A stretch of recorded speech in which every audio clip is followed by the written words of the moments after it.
The Spin-Off Podcast Network. Skinny are helping you show how smart you are with the 1Q quiz, an all-new, super challenging and super quick daily quiz built by the Spin-Off. Every Monday, Skinny are giving you the chance to prove you're smart with the Skinny Extra Credit question. Get it right, and you'll get the chance to score yourself some Skinny Extra mobile credit, so you can text, call, or even video call your group chat and gloat about how big your brain is. T's and C's apply. The Fold is brought to you by O-Media, making brands unmissable and public spaces better across Aotearoa.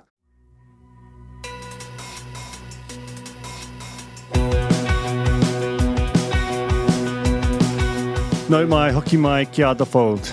E mihi ne, ko Duncan Greive tōku ingoa. This is a monopod, just me this week. I wanted to talk about the New Zealand TV Awards, which happened last week. And they were a really interesting event that raised a few things that kind of have been buzzing around in my head since. This is also kind of related to the a piece I wrote for the newsletter Rec Room, so if you subscribe to that and have read that, I'll forgive you for turning off, because I'll traverse some of that ground. Also, one thing I'd really love for you to do, if you can, is support our Pledge Me. What's Eating Aotearoa. If you go to our site, you should be able to navigate to that. We're in the final days of it. We're pretty close to our target of $50,000 to tell a whole year's worth of stories about kai and Aotearoa. So yeah, if you're listening, you're a fan of what we do, there are some really good rewards available for people who pledge to support us. So the TV awards, they've been going in one form or another for decades, but they actually sort of fell away in the early 2010s to the point where you would expect, given all of the way that digitization of media was kind of coming into, that might have been the end of them, but a group of people got together and revived them in, I think, 2017, and they've been going ever since. And I think the whole of the sort of screen sector should be really grateful to that group, because I think awards really matter. I think we lived through this period where there's a huge amount of sort of just a sense of impermanence, and that, I mean, Oscar Kitely, the TV legend, who I'll talk a bit more about later, said jokingly during his speech that if we don't get together and get pissed and have an event like this, did our work really happen? And he was sort of joking, but I think it's kind of true that once a year, trying in whatever imperfect way you do, figure out what the best of what you made as a group was. It sort of marks time, and it says that what you do is important. And New Zealand is a country with, I think, probably more awards per capita than any other.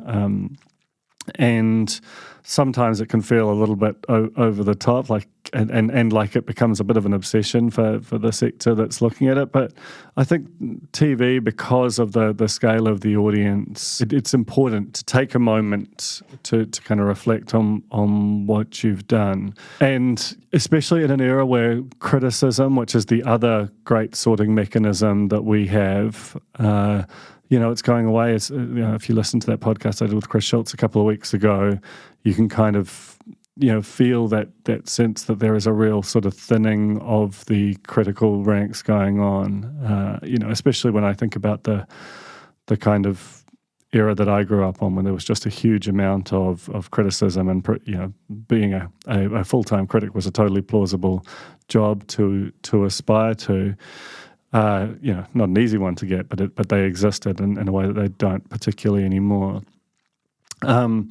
So I think it's really important that you have events like this. The event itself was run really well. It was hosted by Kura Forrester at the Viaduct Event Centre. It moved briskly, had a bunch of sort of guest hosts. That's where there's this huge structural advantage that TV has within an award show, in that, you can put bits of TV shows up on a screen and they're really powerful, and the performers naturally kind of love the stage, and typically they've got that star power which makes the thing pop in a way that it might not in a sort of a less glamorous industry. So I think it's fantastic that we have these awards and we should treasure them. There are a couple of kind of themes that come out of it that I think I want to talk about and sort of dig into. But before I do that, I just want to kind of quick hit a few results from the awards, which I thought were particularly interesting. The first is on some level, very indulgent of me. The personality of the year is a fan-voted award, and it's typically won by a Hillary Barry or someone like that, just a really big beloved national figure. This year's was won by Aisha Scott, who I reckon easy 90% of the room hadn't heard of. So she's up there making this really tearful, heartfelt speech, and the room is kind of, it's not quite in a hostile way, it's just quite in a kind of a way. So Aisha Scott is a New Zealander who is a chief stew on the Below Deck franchise. She's basically the star of Below Deck Down Under, which is shot in Australia, but has also been on multiple seasons of Below Deck Mediterranean. The other podcast, which I've done until recently, The Real Pod, we've recapped Below Deck, and my colleague Alex Casey has written, I think persuasively, about why she thinks it's the best reality show format on the planet right now. And Aisha is dead set one of the biggest stars within that world, and yet completely unknown at home. So that was a cool moment for me. And she's moved back to New Zealand. I think she's going to be a star. So just kind of watch out for her. Oscar Kitely, as I said, winning the TV Legend Award. Until you hear his career sort of read out as Twila Blakely, who introduced him, you just can't get a sense of just how broad and sort of diverse it is. From Pacific Underground to Skits and Naked Samoans and Brotown to Harry, one of the best dramas, I think, of this that we produced this century. There's just been, and I'm barely scratching the surface of it. It's just an enormously productive career that he's had in the industry, and really great to see him acknowledged in that way.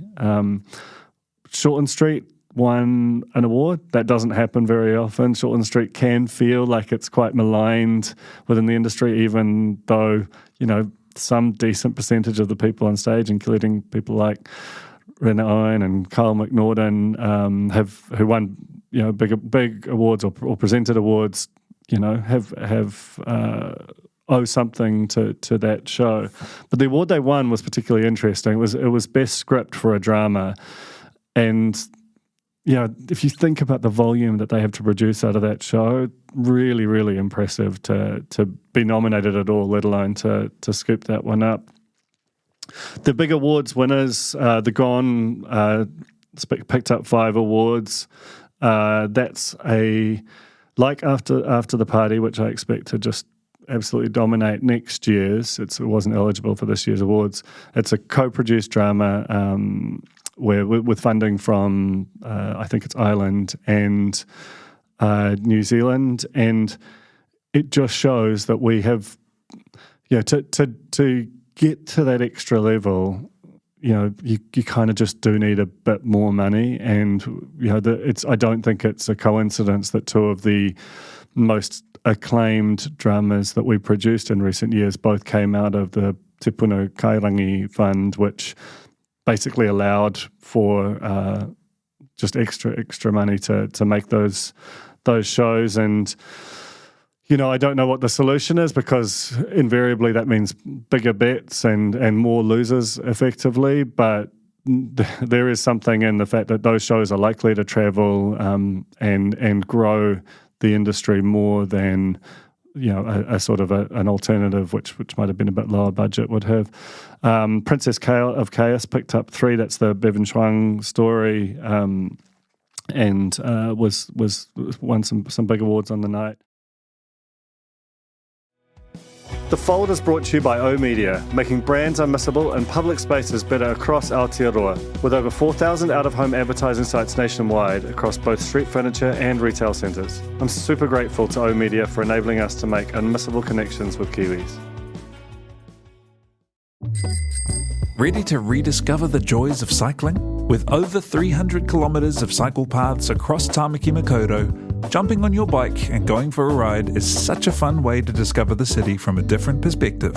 Cycling is getting more and more popular across Auckland, so now's a great time to join the hype and give cycling a go. Head to at.govt/cycling to find your nearest cycleway today.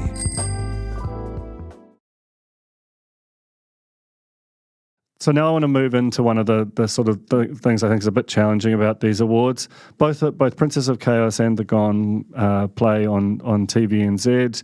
TVNZ News also won almost all the big awards in that category. And so TVNZ ultimately picked up about 25 of the roughly 37, 38 awards that it was eligible for. And you know, the next highest was Warner Brothers Discovery, which broadcast 3 with 5.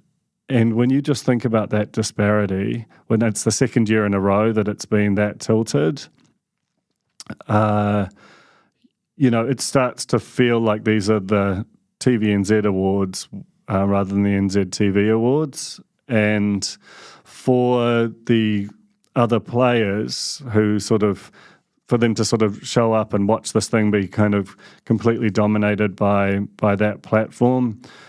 You know, this is a costly enterprise for a lot of the people. These things really matter. They mean a lot, and to have to show up and, you know, in a lot of cases fiscally support the thing when it feels like it exemplifies the way that the table feels like it's a little bit tilted towards TVNZ within the screen at the moment. That's not TVNZ's fault, to be clear. Like, they had a structural advantage of just much higher ratings, and they have parlayed that into really investing heavily into TVNZ Plus as a platform. They've done exactly what they're meant to do, but the spectre of the government-owned media company stopping delivering dividends, heavily investing in the future in a way that the private sector competition just can't do, and then that manifesting in an awards dominance at this scale, it does just, I don't know, it makes you a little bit queasy and concerned potentially for the future of the awards, and so it's just a thing to pay attention to.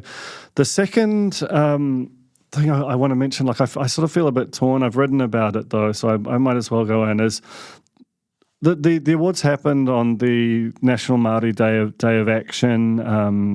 This which Te Pāti Māori prompted in response to what is widely seen as a bundle of policies coming out of the new coalition, which are seen as sort of anti-Māori, anti-te tiriti, and so that was in the air, and it was always going to be in the air. The TV awards, like most kind of arts culture spaces, they're inherently very close to politics, and they typically have a sort of a fairly left-leaning constituency.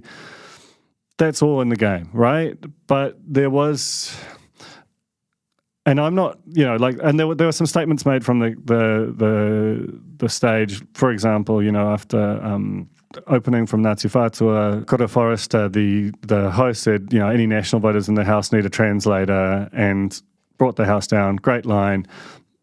But there were no national MPs in the House. Obviously the House had, the government had been sworn in the day before in Parliament sitting. So, while Willie Jackson had flown up, it's totally normal for a clash like that to mean that you don't have a lot of representation in the House. But there was just a general hostility towards the government, which, like I say, for people who've been working really hard to revitalise Te Reo Māori, or to tell stories that feel like they're, almost implicitly under attack by this suite of policies, I get that.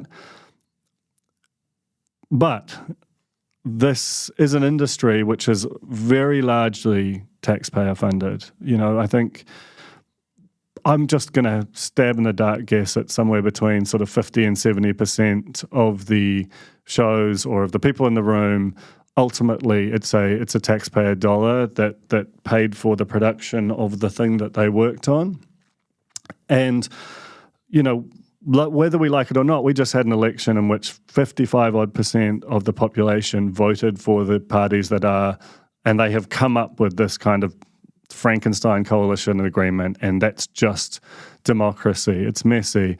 And when you, as an industry, feel like you're sort of hostile to over half the population, when 100% of the population pay your wages, there is a tension there. You just can't pretend that there isn't, and you can't pretend that the process of paying for funding our arts and culture, that it's just going to happen as of right because it's important. That's great if we lived in a world where it was like that, but we do live in a world where the budget of RNZ or New Zealand On Air or the New Zealand Film Commission or the very existence of the screen production grants, all this whole lattice of stuff that is all broadly favourable to the industry, were it to be reduced to just good luck to you against the market, it would be a tiny fraction of what it is, both in terms of what it creates and it's the sort of consequence and cultural power that it possesses. So, while I totally believe in truth to power and the importance of the fourth estate and all that stuff, obviously, I work at the Spin-Off, don't I? There's part of me that thinks that you've got a government that is already kind of looking for an excuse. They're looking to save money for starters. David Seymour is on record as opposed to the screen production grants or rebates, sorry. Winston Peters has already gone to war with the media, and we've got a mini budget coming on December 20th. And I don't think it's crazy to imagine that the media, which is already troubled, like ratings have been really, really poor in television this year. That's still the biggest driver of cash into the industry. And the balance of it is just not, the digital side, the subscription side is not sufficiently scaled yet, might never be, to kind of counteract those revenue losses. Everyone's been laying people off this year. My sort of spidey sense is that there is a potential kind of more scorched earthy scenario where that sort of, I think there's a 6.5% desire for 6.5% reduction in cost or headcount across the public service. Some places they won't be able to achieve that. They'll be looking to achieve more of it in others. So, how is the media going to fare in this new government? We really haven't seen a good tell out of them yet. Understandable, they've got bigger things to do, but yeah, there was part of me that just sort of heard the general vibe from the stage and thought, I wonder how that will land with our new government. But yeah, it was a fun event. I really enjoyed it, but I just hope that one way or another the sunset isn't coming, because I do think the industry really, really benefits from having an awards ceremony like that.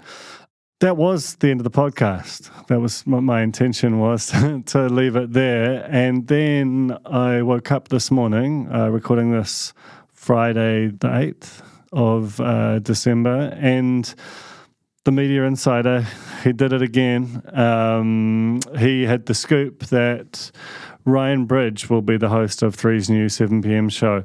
I was sort of halfway there, but I knew that it wasn't Paddy, and was ready to report that in Rec Room. But Shane's very good at what he does. Herald Shane Curry, and he had the exclusive and an interview with Ryan Bridge. I think that's a really, really interesting move, and I'll just I wanted to talk a little bit about why. So firstly, I've long felt that New Zealand has a weird, kind of a matcha problem. Like, our media organisations spend too much time looking at one another and try to create products that, functionally replicate what the other does. And, you see that with like NZME's got Flavour and MediaWorks has got My FM. They're just all across the sort of, you see a lot of it in radio, but you see it with Canvas and Sunday. Just the whole of our media, there is a real kind of, if they've got one, then we need to have one kind of quality. And you really saw it with 7 Sharp and the project. Now, they were actually more different in some respects than the closer you look, the more they were differentiated. But fundamentally, they were, lifestyle-y type shows. There was some current affairs in them, more so in the project, but certainly they were cut from a similar cloth, and they were really different from what they replaced, which was the 7 p.m. current affairs show. Historically was, the big daddy of them all was Holmes, and that went on to create Close Up and Campbell Live, and there was a period there where we had 3 or maybe even 4 of these things running head to head. They were all kind of, we can over mythologize these things. They had their silly segments, they had their off nights, but they also had newsmakers on being given a good grilling in the way that Jack Tame and a whole bunch of people still do now. But they just don't do it in prime time. So the idea of going against that sort of move towards lifestyle-y type content and into a much harder news show out the back of the news, having longer form interviews with people in the news. I think this era where there are so many knotty issues that are sort of unfolding in front of us that warrant that kind of scrutiny, to do that in prime time, it's a fantastic move. Not guaranteeing it'll work. The whole reason that Campbell Live was cancelled and replaced with ultimately with the project was because there was a theory that the public didn't have an appetite for that anymore. But most things, I think, in this industry are cyclical, and it wouldn't surprise me at all if there wasn't actually more of an appetite than we suspect for a show that has a sort of a crunchier news focus to it. The other thing that's interesting about it is where Ryan Bridge is perceived to be politically. Of all the presenters on either TVNZ or 3, Ryan Bridge is probably seen as the most kind of right-leaning, and that stands out because the rest of the balance of the presenters are either centrist, and I think a lot more are centrist than we kind of sometimes give them credit for. There's a perception of the media, the current media, as being quite left-leaning, and some in the media are avowedly so, and that's absolutely fine. And there are a lot more who genuinely work very hard to hold the centre, and that's also to be commended.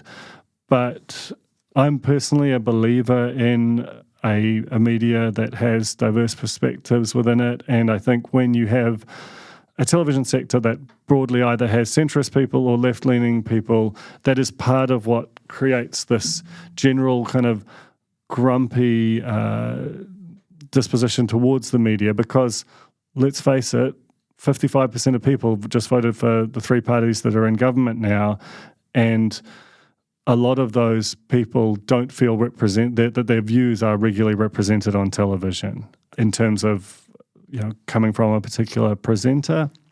And you could see this in like I went to the finale of the project a week ago today, and Mark Richardson was the sort of token right winger on a show that naturally had a kind of centre left disposition, I think it's fair to say, and he made this joke about how he was happy to be, or he's fine to give up his job because he'd succeed in his mission to get National back into government. And it was a joke, but Mark Richardson is genuinely like a right-leaning guy who's contemplated running for the National Party, but he was the outlier in that environment.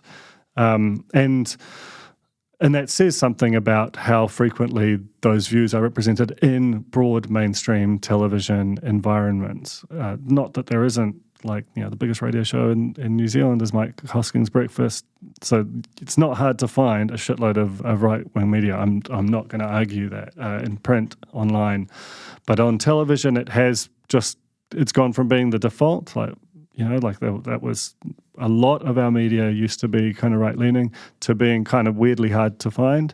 So I think from Three's perspective, to have a single host and have that person be politically a bit outside of the general thrust of the mainstream, that's just like a really interesting move. And Three is in a bit of a hole right now. Its shows aren't rating particularly highly, some of that's cyclical and seasonal, but it is, TVNZ's had a really strong run, and it needs to try something. It can't just stand pat and expect things to change. I'm not saying this will work, but I really understand the move to do this. I also think that, to give Ryan Bridge his credit, I don't think that just because there's a perception that he has this position, that he won't go hard at everyone. I'm not saying that at all, but I do think that there's a whole group of people who I think have turned off television, not just because there's all this great stuff available in digital environments, but because they don't feel like their side gets a fair shake, rightly or wrongly. And I'm not, I think a lot of the time that stuff is way over-egged, like it actually isn't nearly so bad as it's perceived to be. But having someone who comes from a different side of the aisle, I do think it's a smart move, irrespective of whatever your politics might be. That there's you've got to try something in this era, and I think they're smart to have done that. So.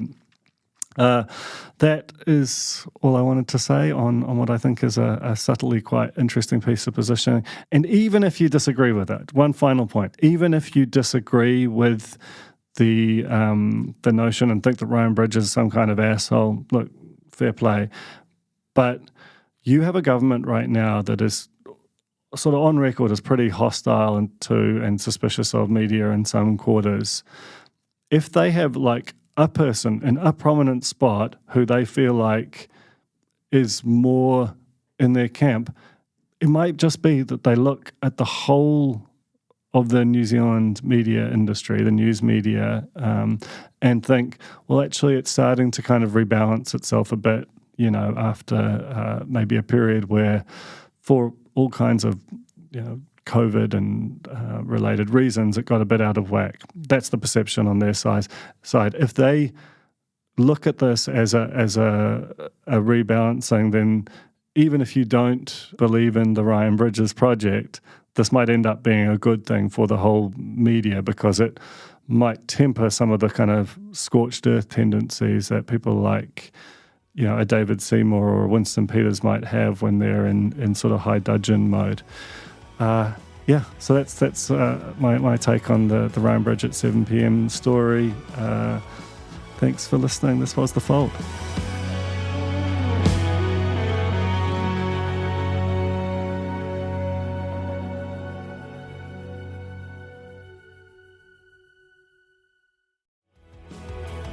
That was The Fold, brought to you by our partners at oOh!media, making brands unmissable and public spaces better across Aotearoa.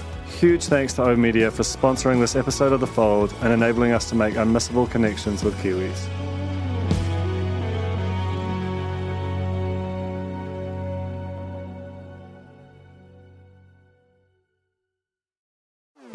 Talofa lover, I'm Madeline Chapman, editor at The Spinoff.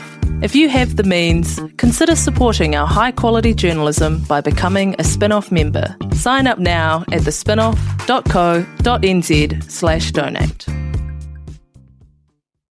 The Spinoff Podcast Network.